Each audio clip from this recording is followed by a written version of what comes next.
स्वागत आपका। मैं हूं योगेंद्र, आप देख रहे हैं खास खबर। खास खबर में हम बात करेंगे एक खास चीज़ों को लेकर के। 2024 हर व्यक्ति, हर कोई ये जानना चाहता है कि मेरे लिए आने वाला साल कैसा रहेगा, लेकिन हम बात करेंगे देश और दुनिया की। उसके लिए खास साल कैसा रहने वाला है 2024, उसी के लिए हम चर्चा करेंगे। क्या 2023 का कुछ इसमें रिफ्लेक्ट करेगा या फिर 2024 अपने आप में एक नायाब होगा। 2024 यूँ तो देखें तो एक नई इबारत लिखने वाला भी होगा। देश के आम चुनाव होंगे 16वीं लोकसभा के, और वो भी एक बड़ी बात होगी क्योंकि 5 साल में हमारे यहाँ सत्ता परिवर्तन कहें या फिर कहें कि चुनाव की जो बात होती है, आम चुनाव, उससे देश का भविष्य तय होता है कि किन हाथों में जाने वाला है। वर्तमान सरकार रिपीट करेगी या दूसरी आएगी। भगवान राम मंदिर का है। बहुत सारी ऐसी चीज़ें हैं जो कुछ ना कुछ गणनाओं पे टिकी हुई हैं, और हम आज इसी को लेकर के चर्चा करेंगे। हमारे साथ जाने माने ज्योतिषाचार्य मोहन शर्मा साहब हैं, हमारे साथ डॉक्टर महेंद्र मिश्रा साहब जुड़ रहे हैं, डॉक्टर रेखा मिश्रा जी जुड़ रही हैं। सभी का स्वागत है। मैं मोहन शर्मा साहब के पास में जाना चाहूँगा। सर, यूँ तो अगर हम देखें कि हर साल हर दिन अपने आप में कुछ अलग होता है, लेकिन बात 2024 के परिप्रेक्ष्य में करें, क्योंकि हर कोई जानना चाहता है, मैं भी जानना चाहूँगा कि मेरा भविष्य क्या है, लेकिन हम फोकस करना चाहते हैं कि देश और दुनिया में 2024 किस तरह का रहेगा, क्या रूप रहेगा, क्या कुछ घटनाएं रहेंगी, अद्भुत क्या रहने वाला है। एक मैंने जहाँ तक सुना है कि 2024 शायद एक ऐसा साल होगा जिसमें किसी तरह का कोई ग्रहण नहीं है, ये इस तरह की बात आ रही, तो इसका भी कुछ असर होगा सर? नहीं, ग्रहण तो 4 पड़ेंगे जी, लेकिन भारत में वो दिखाई नहीं देंगे। भारत के परिप्रेक्ष्य में कोई असर नहीं होगा, भारत के परिप्रेक्ष्य में वो नहीं होंगे। बाकी ग्रहण तो 4 होंगे, जहाँ जहाँ पे इनका प्रभाव पड़ेगा वहाँ की घटनाओं को प्रभावित करेंगे। जैसे ग्रहण के बाद में भूकंप आना और कई प्रकार की आपदाएं आना वो होती है, उससे हम बच नहीं सकते, लेकिन भारत में ऐसा नहीं होगा। इसलिए भारत के लिए ये समय ज़्यादा कष्टप्रद या मतलब कुछ जान माल हानि या भूकंप की घटनाएं कम होगी भारत में। खगोलीय घटनाएं जिन्हें कहते हैं तो वो कुछ नहीं होंगी जी। लेकिन 2024 को लेकर अगर हम बात करें तो क्या मानना आपका? वैसे तो जो कुंडली का अपने भारत में जो वर्ष प्रवेश होता है वो हिंदू पद्धति को ज़्यादा मान्यता देते हैं, बिल्कुल। और विश्व के हिसाब से जो अपने गार्गियन कैलेंडर्स के हिसाब से जो नववर्ष जो शुरू होगा वो 1 जनवरी से होगा। उस समय की जो कुंडली ग्रीनविच पे उस समय 12 बज रहे होते हैं और हमारे यहाँ सुबह के 5:30 बज रहे हैं। उसकी जो परिप्रेक्ष्य में कुंडली बनाकर हम प्रेडिक्शन करें, यानी कि कैसा रहेगा विश्व के लिए, तो उस स्थिति में वृश्चिक लग्न आएगा। और वृश्चिक लग्न का स्वामी मंगल द्वितीय भाव में, जो कि राजस्व और इनसे जुड़ी हुई घटनाओं के बारे में बताते हैं, तो इस वजह से राजस्व और बृहस्पति की दृष्टि मंगल पे रहेगी और शनि की दृष्टि लग्न पर रहेगी। इस प्रभाव से वैश्विक स्तर पे आर्थिक प्रभाव की उतार चढ़ाव आपको देखने को मिलेंगे। कई देशों में आर्थिक व्यवस्थाएं अच्छी चलेगी और कुछ में नुकसानप्रद भी होगी।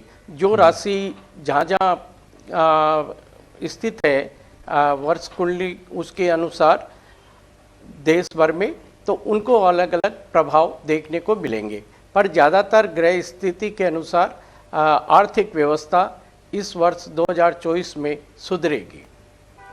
बिल्कुल, तो ये कहा जा सकता है कि बेहतरीन रहेगा, क्योंकि देखिए ये चर्चाएं इस वजह से भी हैं कि पर ये पिछले 2-3 साल जो रहे कोविड के रहे, और मुझे लगता है कि दुनिया का ऐसा कोई मुल्क नहीं है जिसपे इसका असर नहीं आया हो। उसकी वजह से आर्थिक प्रगति पे भी असर पड़ा, हमारे जान माल पे भी असर पड़ा, हमारे स्वास्थ्य पे भी असर पड़ा है, और उसका आज भी लगता है कि कोई ना कोई साइड इफेक्ट आ रहा है। बेशक अभी तक इसके बारे में खुलकर चर्चा नहीं, लेकिन एक आम पब्लिक में चर्चा है कि इसका असर आ रहा है। लेकिन ऐसा कोई अभी जैसे ये जाते जाते इस साल के भी एक फिर उसका कोई वायरस का वेरिएंट आया है कि इस तरह से ये अभी पांव पसार रहा है, उसके केसेज भी बढ़ते जा रहे हैं।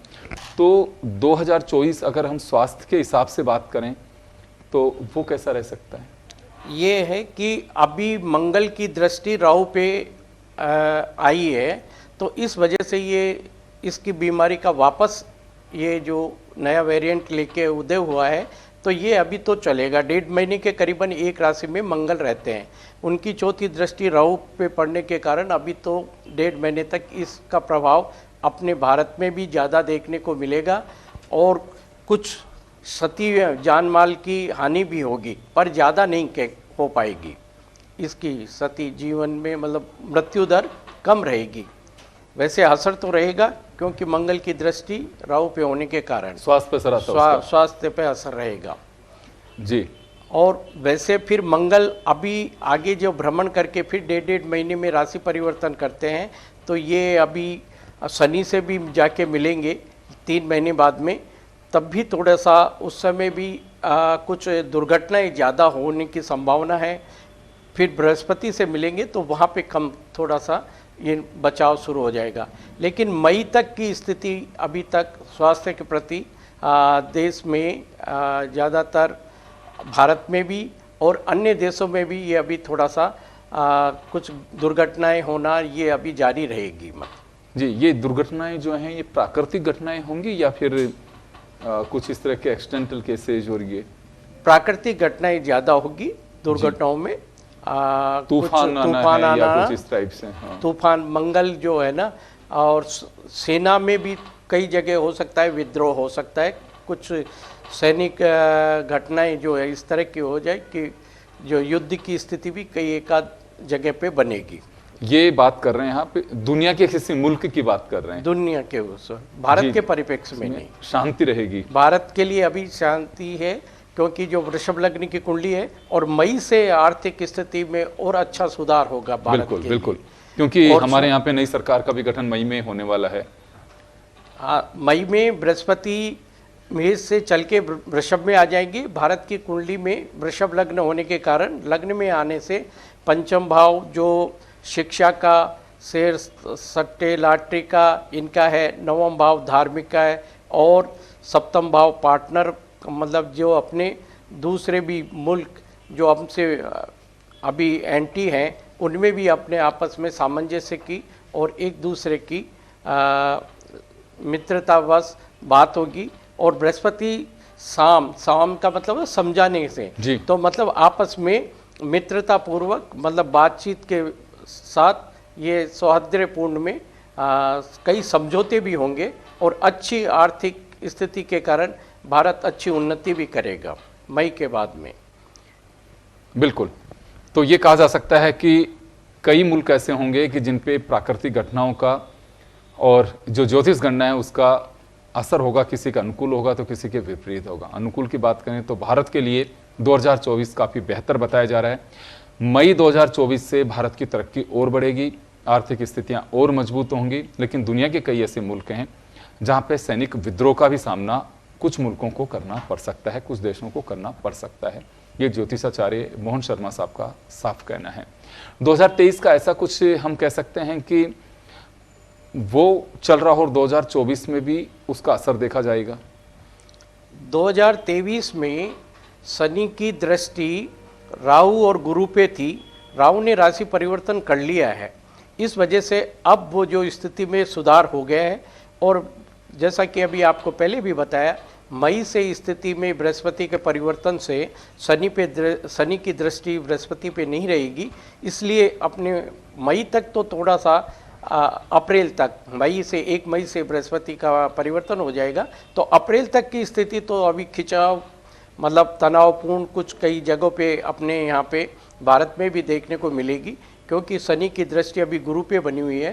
तो गुरु जो है अपने धन का और अपने आर्थिक व्यवस्था को ठीक करने का और जीव का मतलब लोगों मतलब जान माल की हानि को अभी थोड़ा सा नुकसान का तरफ इंगित कर रहा है। लेकिन अब मई से अपनी स्थिति ठीक हो जाएगी, उसके बाद से अपने प्रोग्रेस उन्नति और ज़्यादा बढ़ेगी। अभी अप्रैल तक थोड़ी सी स्थिति इन क्षेत्र में स्वास्थ्य में भी के प्रति भी जो चल रही है वो अभी बनी रहेगी, थोड़ी हल्की फुल्की, पर ज़्यादा जान माल की हानि नहीं होगी। बिल्कुल एक राहत की बात कही जा सकती है। एक सबसे बड़ी बात आती है जो दुनिया की निगाहें टिकी होती हैं कि रणनीतिक घटनाक्रम, राजनीतिक घटनाक्रम, उस पर क्या असर रहेगा इसका? अभी शनि जो है राजनीति का कारक है, और जो कुंडली बनेगी अभी 2024 की, जिसमें चंद्रमा सामने होंगे और वो नवम भाव के स्वामी होके दसम भाव में होंगे, तो दसम भाव जो है ना प्रधानमंत्री, राष्ट्राध्यक्ष और इनका है, तो यानी कि वो स्थिति बढ़िया ही रहेगी। राजनीति की दृष्टि से भारत अच्छी प्रोग्रेस करेगा और एक पार्टी को ही बड़ा बहुमत मिलके और फिर वही पुनः जो उभरने की संभावना नजर आ रही है। आप साफ साफ संकेत दे रहे हैं कि हमारे प्रधानमंत्री नरेंद्र मोदी वो कंटिन्यू कर सकते हैं, इस तरह के संकेत का वापस बिल्कुल दिख रहा है। मतलब देखिए, सरकार किसी की हो, लेकिन ये बड़ी बात होती है कि गवर्नमेंट मजबूत होनी चाहिए, और जैसे 10 साल से नरेंद्र मोदी सरकार में रहे और काफ़ी मजबूती के साथ में रहे, उसका अपना एक अलग असर होता है, और होता भी है क्योंकि मजबूती से आप निर्णय ले सकते हैं, और जनता के बीच जब आप जाते हैं तो कहने को बहुत कुछ होता है। गठबंधन हो चाहे फिर दूसरी चीज़ें हों, उसका काफ़ी असर आता है। तो मोहन शर्मा साहब का मानना है कि एक मजबूत सरकार देश को मिलेगी। हालांकि और भी कई ऐसे देश हैं जहां पे चुनाव होने हैं। अगर बात भारत की भी करें तो 2024 में कुछ राज्यों में और चुनाव होंगे, हरियाणा है, महाराष्ट्र है, वहाँ पे भी चुनाव देखे जाएंगे। खैर, लेकिन बात राजनीतिक घटनाक्रम से जुड़ी आती है या फिर स्वास्थ्य से जुड़ी हो, प्राकृतिक घटनाओं से जुड़ी हुई हो, निश्चित रूप से एक आधार होता है। मैं एक सवाल जरूर जानना चाहूँगा, बहुत सारे ऐसे दर्शक हैं वो जानना भी चाहते होंगे, आधार क्या होता है इसका कि हम जिन चीज़ों पे चर्चा कर रहे हैं? वैसे तो जो राष्ट्र की कुंडली होती है उसके आधार पर प्रेडिक्शन की जाती है। तो अलग अलग राष्ट्रों की अलग अलग कुंडलियाँ होती है, उसके आधार पे अलग अलग परिणाम प्राप्त होते हैं।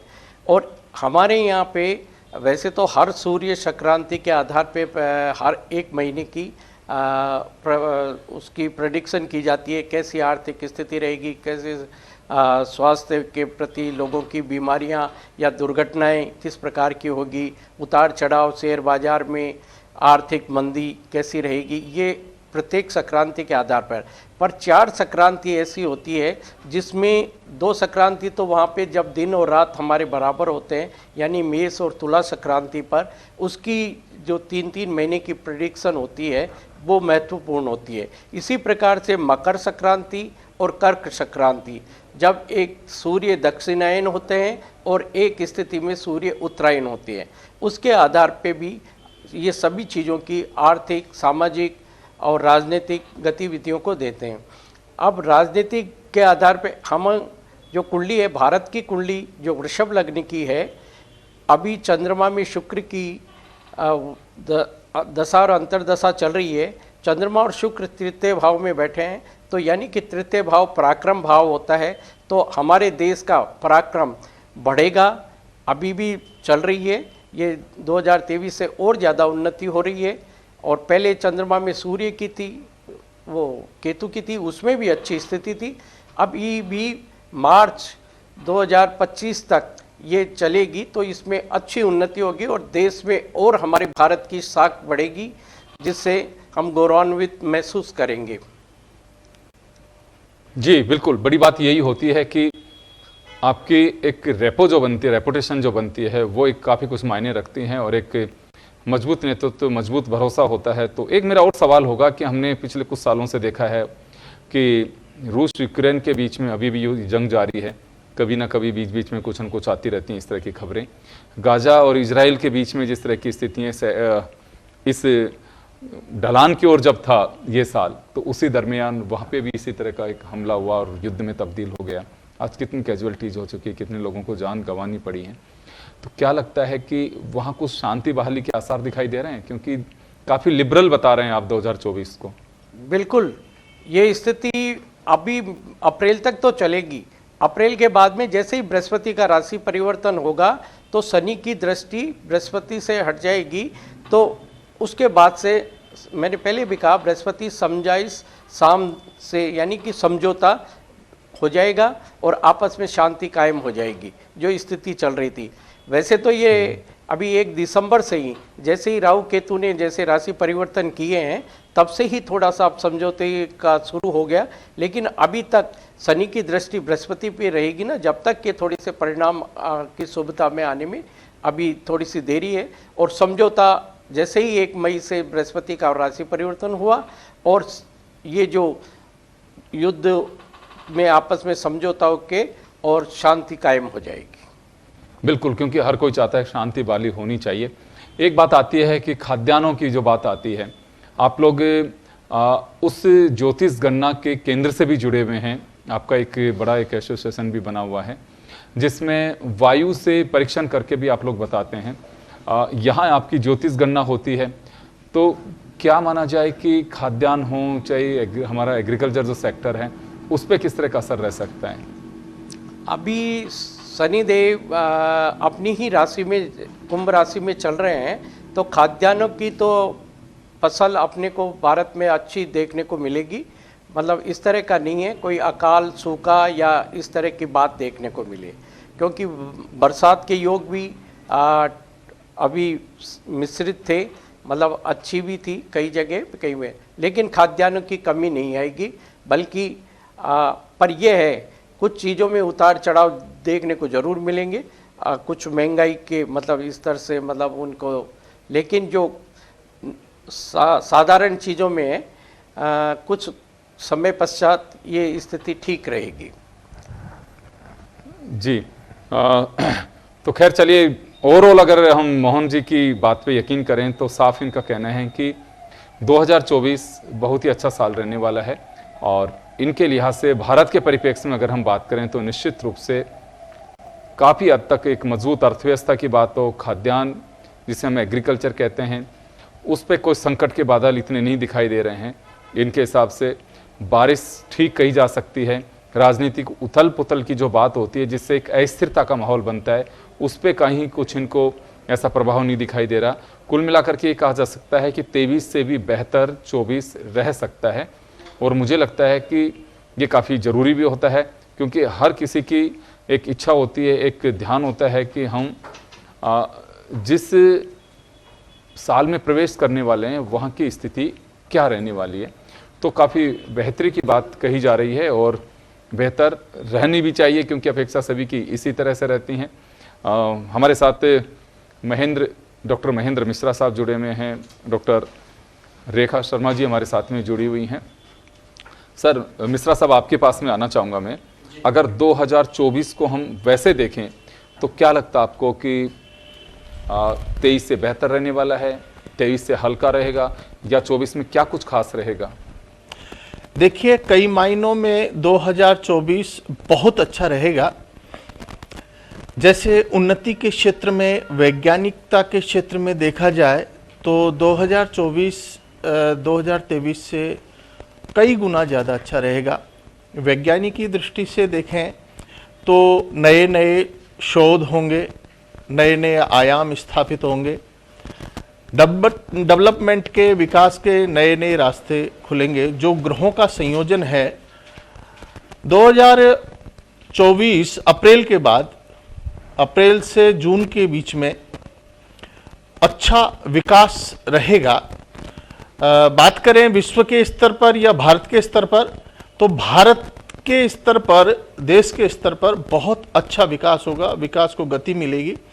लेकिन वैश्विक दृष्टि से देखें तो मध्य 2024 के मध्य में कुछ चीज़ें ऐसी होंगी जो विघटनकारी होंगी।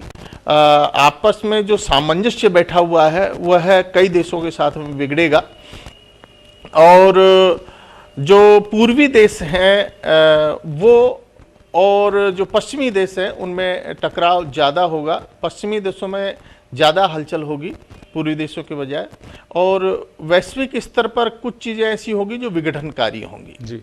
विकास के रास्ते पे देखें तो विकास के रास्ते पे भारत नए आयाम स्थापित करेगा, चाहे वो पृथ्वी हो, चाहे वो आकाश हो, सभी प्रकार से नई उन्नति को भारत छुएगा। वैसे देखा जाए धन धान्य सुख समृद्धि के लेवल पर, भौतिक सुखों के लेवल पर जी, तो भी 2024 बहुत अच्छा रहेगा। वर्षा के क्षेत्र में देखें तो वर्षा जरूर थोड़ी सी कहीं कहीं अतिवृष्टि होगी, लेकिन वर्षा की कमी बहुत कम रहेगी। उसके कई कारण हैं। पर कुल मिलाकर के 2023 से अच्छा रहेगा। छोटी मोटी बीमारियां जैसे कई प्रकार की चीज़ें होंगी, लेकिन आप देखेंगे कि उनका जल्दी नियंत्रण होना एक शुभ संकेत रहेगा। और वैसी कोई बहुत ज़्यादा ऐसी आपदाएं नहीं रहेंगी। छोटी मोटी जो रेगुलर चलती रहती हैं विपदाएं आपदाएं, ये तो रेगुलर हैं, लेकिन वैसे ठीक रहेगा 2024 से। रोग वृद्धि प्रजायते काल युक्ते विशेषतः राजयुद्धम भवेद घोरम वृष्टिर घोरा वनानने। मतलब रोग की वृद्धि तो होगी, लेकिन उस पर नियंत्रण भी रहेगा। काल युक्ते विशेषतः राजयुद्धम भवेद घोरम, युद्ध आपस में टकराहट हो सकते हैं। अपने अपने स्वार्थों के लिए जो है कई देश आपस में टकराहट की स्थिति में आ सकते हैं। सिद्धार्थ वत्सरे भूयो ज्ञान वैराग्य युक्त प्रजा सकला वसुधा भाति बहुसस्यार्ध वृष्टि भी।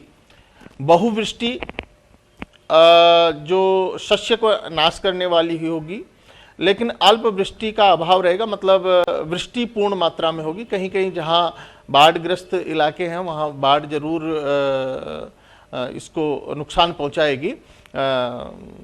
फसलों को, शस्य यानी फसलों को अधिक नुकसान होगा जहां बाढ़ग्रस्त है। बाकी कुल मिलाकर के 2023 से बहुत अच्छा रहेगा 2024, ये माना जा सकता है जी। खैर चलिए, बिल्कुल होना भी यही चाहिए, क्योंकि हर कोई ये जानना चाहता है कि सुख समृद्धि स्वास्थ्य एक हर कोई चाहता है कि एक ठीक से रहे। और बात केवल इंडिविजुअल तो हर कोई जानता ही चाहता है, लेकिन वाकई दुनिया अगर सुखी है तो आप मान के चलिए कि आप उसका हिस्सा, आप अपने आप सुखी रहेंगे।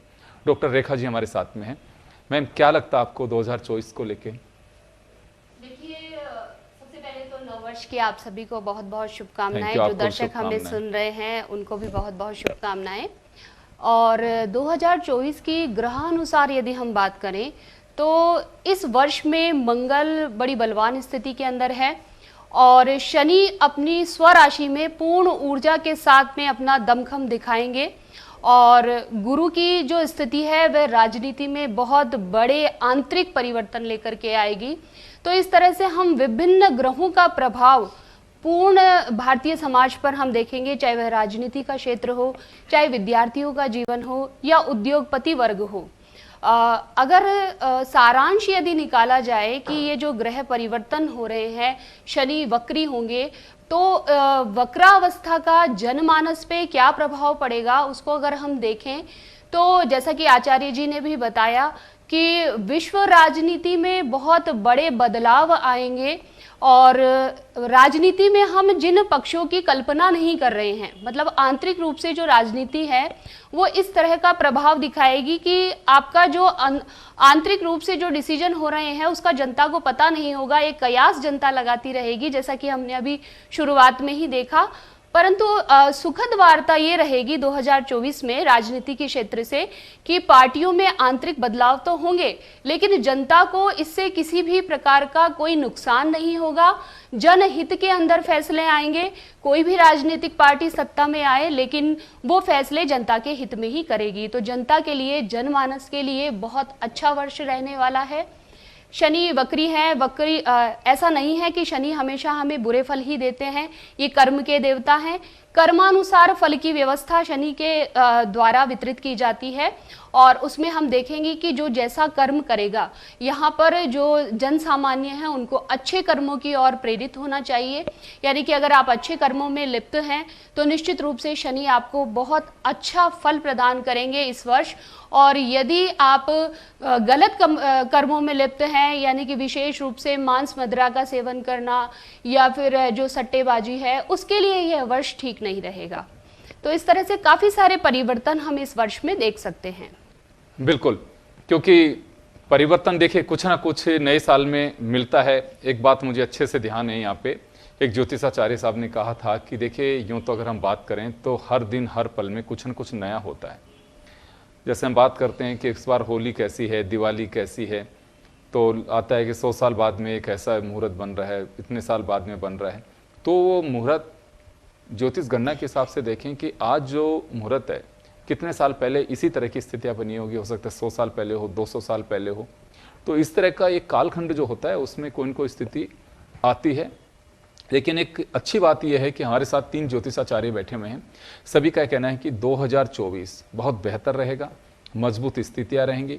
कुछ जगहों अगर हम छोड़ दें वहाँ पे कुछ अस्थिरता भी देखी जा सकती है। कुछ महेंद्र जी, प्राकृतिक घटनाओं को लेकर के अगर हम बात करना चाहें, क्योंकि उस पर भी सबकी निगाहें टिकी होती हैं, और प्राकृतिक घटनाएं रोकना किसी के हाथ में नहीं है, लेकिन अलर्ट जरूर किया जा सकता है। साइंस इस बात को लेकर के हमने बहुत अभी मजबूत स्थिति में आया है। भारत भी और दुनिया के कई मुल्क हैं। तूफान आते थे, पहले हजारों लोगों की जान चली जाती थी। आज गिनती के एक आध कोई लापरवाही से रह गया, प्रशासन अलर्ट करता है कि आप इस जगह को छोड़ दीजिए, खाली कर दीजिए, लेकिन कई लोगों का मोह होता है उस जमीन से, तो चिपके रहते हैं, उनको कुछ न कुछ अपनी जान भी गंवानी पड़ती है। किसी भी तरह के कोई भी पिछले दिनों में जो भी तूफान आए तो उससे जनहानि बची, तो उसे रोका तो नहीं गया, लेकिन उसके लिए अलर्ट किया जा सकता है। तो ज्योतिष गणना में भी ऐसा है कि कुछ प्राकृतिक घटनाओं को हम इंगित कर सकते हैं। बिल्कुल, आप बिल्कुल सत्य कह रहे हैं कि जो भविष्य में होने वाली घटनाएं, दुर्घटनाएं, सुघटनाएं हैं, उनको हम परिवर्तित नहीं कर सकते हैं, क्योंकि जो कर्म के आधार पर जो प्राकृतिक नियम हैं उनको हम नहीं बदल सकते हैं। जो आपदाएं आनी है वह सुनिश्चित है, आएंगी, लेकिन उसका उपचार अगर हम चाहे ज्योतिषीय माध्यम से, वैज्ञानिक माध्यम से, क्योंकि विज्ञान भी एक ज्योतिष का ही सूक्ष्म कह दीजिए, एक बहुत छोटा सा पार्ट है विज्ञान, क्योंकि ज्योतिष बहुविस्तृत विज्ञान है। और ज्योतिष एक उच्च क्वालिटी का, आप कह सकते हैं कि मैथ और साइंस का सम्मिश्रण है, उसका सन्निकर्षण है। मतलब इतना बड़ा महती साइंस है। हमारे जो सूर्य पितामहो व्यासो वशिष्ठो त्रिपराशर कश्यपो नारदो गर्गो मरीचिर्मनु रंगिरा लोमस पुलुषश्चैव च्यवनो यवनो भृगुः शोनकाष्टादशश्चेते ज्योतिष शास्त्र प्रवर्तकाः। आद्य ज्योतिष शास्त्र प्रवर्तक जो थे वो बहुत बड़े साइंटिस्ट थे, और उन्होंने, अभी के साइंटिस्ट तो आकलन कर सकते हैं कुछ समय का, लेकिन उन्होंने कई लाखों वर्षों के पूर्व का और उस समय का, जिस समय में उन्होंने वो गणनाएं लिखी, उस समय का और भविष्य का पूरा आकलन करके, और आज से लाखों वर्ष पूर्व उन्होंने ग्रंथों की रचना कर दी। तो कुल मिलाकर के जो होना है वो तो निश्चित है, लेकिन उससे हम किस प्रकार से बच सकते हैं, सावधान कैसे रह सकते हैं। जो ज्योतिष के माध्यम से, जैसे कोई जातक है, उसकी कुंडली में जो योग है वो तो घटित होंगे ही होंगे, उसको जो घटनाएं होनी है वो तो होगी ही होगी, लेकिन ज्योतिष इसी ओर इंगित करता है कि आप उससे सावधान रह करके उसके उपाय, रेमेडीज कैसे ढूंढ सकते हैं, कैसे क्या उनका बचने का, या उसके जो है प्रभाव हमारे ऊपर अधिक नहीं हो, उसका हम पहले से ही उपचारित करके रखें, तो वो हम कुछ हद तक उसको सेव कर सकते हैं, जनधन हानि को बचा सकते हैं। उसी प्रकार से प्राकृतिक रूप से जो आपदाएं आनी हैं, जो होना है, वो तो निश्चित है, लेकिन पहले से हमारे वैज्ञानिक सावधान कर देते हैं और उसके लिए प्रयासरत रहते हैं, सावधानियां रखते हैं, रेमेडीज कर लेते हैं, उपचार कर लेते हैं, तो बहुत सारी चीज़ें ऐसे, जैसे अभी आप फरमा रहे थे कि उनसे बहुत हमको बचाव हो जाता है, नुकसान नहीं होता। तो उसके लिए अभी जो वर्ष है, आगामी वर्ष है, उसके लिए कहा गया कि अग्नि तस्कर रोगाड्यो नृपो विग्रह कारकः गत सस्यो बहुव्यालो भौमाब्दो बालहा भृशम भौमे नृपो वन्नी भयम जनक्षयम चोराकुलम पार्थिव विग्रहश्च जी दुख प्रजा व्याधि वियोग पीड़ा स्वल्पम पयो मुच्यति वारि वाहा। कहने का सारांश यह है कि कई कई जगह बहुत ज्यादा जन क्षय की संभावनाएं रहेंगी, विप्लव आएंगे, साइक्लोन्स आएंगे, लेकिन उनसे हम बच सकते हैं। जैसे कि कुछ घटनाएं अप्रैल में, कुछ घटनाएं जो है सितंबर अक्टूबर के समय में कुछ परिवर्तन आएंगे प्राकृतिक रूप से, कुछ साइक्लोन्स आएंगे और दुर्भिक्ष आएंगे, तो उनकी रक्षणार्थ पहले से ही वैज्ञानिक सावधानी से, क्योंकि आजकल तो अनुमान तो पूरा चल जाता है, पता चल जाता हमारा है। तो मौसम तंत्र बहुत मजबूत हुआ है अभी। बहुत मजबूत हुआ है, वैज्ञानिक रूप से बहुत विकास हुआ है और विज्ञान के क्षेत्र में बहुत अच्छी अच्छी उपलब्धियां पूरे संसार में हुई हैं। भारत में भी बहुत अग्रणीय उपलब्धियां हासिल हुई हैं। तो उसके अनुसार जो हो रहे हैं, गतसस्यो बहु भौमाब्दो बाल हा भृशम, जैसे बालकों में जो है रोगों की उत्पत्ति होगी, जैसे गायों में अभी चला क्या नाम था ओलंपी वगैरह, पहले कोरोना आया, उस प्रकार से कुछ बीमारियां बालकों में आएगी। तो हमारे वैज्ञानिक पहले से ही उसका निराकरण करके रखेंगे। कुछ जगह साइक्लोन्स आएंगे, बहुत जो है भयंकर साइक्लोन्स आएंगे, लेकिन उसके लिए भी पहले से ही सारी चीजें उपचारित रहेंगी।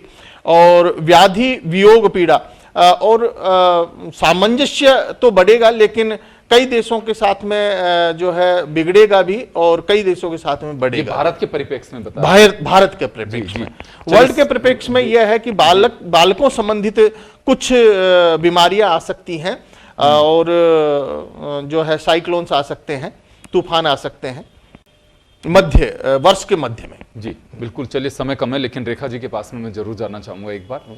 मैम, प्राकृतिक घटनाओं और इनकी अगर हम बात करें, आपने राजनीतिक स्थिरता और बहुत सारी चीजें बताई।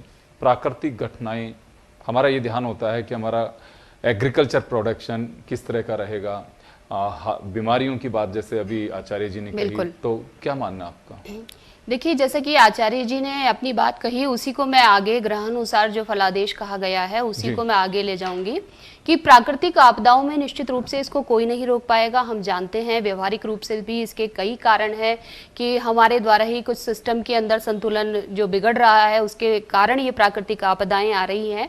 लेकिन सबसे अच्छा जो पक्ष मैं देखती हूँ यहाँ पर, और जो ग्रहों की गति परिस्थिति बन रही है उसके अनुसार पहले से पूर्व अनुमान लगा लिया जाएगा, जिसके कारण जनहित में जो सरकार है वो सहायता प्रदान कर सकेगी और जनहानि नहीं होगी।